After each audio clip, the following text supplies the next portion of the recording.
Iran says it's willing to recommit to the 2015 nuclear deal, but only if it gets $15 billion for oil sales in return.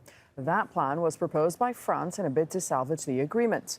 But that proposal will need the approval of the United States.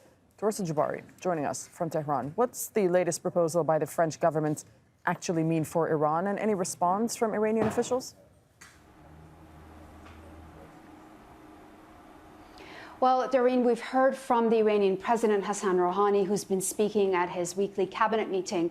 He says that it is unlikely that the Iranians will see a proposal that is agreeable to them in the next 48 hours. That's because they've set another deadline for the European signatories to uphold their end of the deal under the nuclear agreement that will run out by Friday. The president said that Iran will go ahead and take the third step in scaling back its commitment under the nuclear deal, and that this third step that Iran will announce then will be a big advancement towards Iran's nuclear program. Now, the feeling here is that the negotiations that are ongoing with the French government about this $15 billion credit line that's been proposed is something that the Iranians would welcome if the United States approves this. That's because the U.S. government withdrew from the deal in last year, and they imposed a series of sanctions on Iran's oil and banking sector. The main point of contention for Iran is that they're not able to sell their oil, which is their number one export, and have access to those revenues. So this proposal could be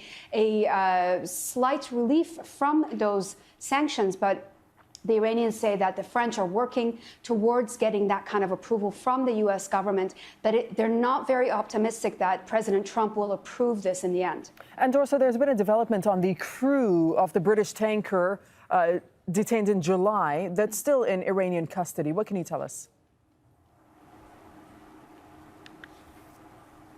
Well, we've just heard from the Foreign Ministry spokesperson Abbas Mousavi, who said that these seven crew members of the 23 that are on board the Stena Impero that was seized by the Revolutionary Guards in the Strait of Hormuz on July 19th will be released. Now, the ship that was seized is going through a judicial process in the country because the Revolutionary Guards say they seized this vessel because it had a number of violations, international maritime violations, in the Strait of Hormuz, and that's why they seized it. The first being that it had turned off its tracking devices, the second that it was traveling in the wrong direction, and third that it came into contact in a small accident with a fishing boat in those waters. Now, this vessel has been docked at the port city of Bandar Abbas since it was seized, and the Iranians have said that it has to go through the official judicial channels before they decide on its fate and when it could be released. But the 7 crew members of the 23 are now free to go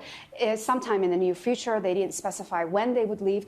The nationalities, we don't know yet. The number of crew members on board, they are from Russia, Thailand, and Indian nationalities, as far as we understand. The 7 that have been allowed to leave apparently have been allowed to leave because of humanitarian reasons.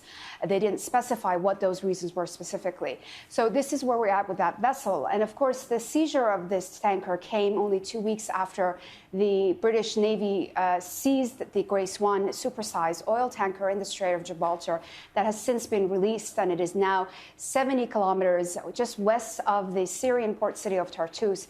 That was seized by the Europeans because they said that it was in violation of EU sanctions against the Syrian government. All these were as a result of heightened tensions between Tehran and Washington. And that is the point that the Iranians here make on a regular basis, that the United States withdrawal from the nuclear agreement has had some very, very hard consequences for everybody involved. All right, Dorsa Jabbari, thank you for that update from Tehran.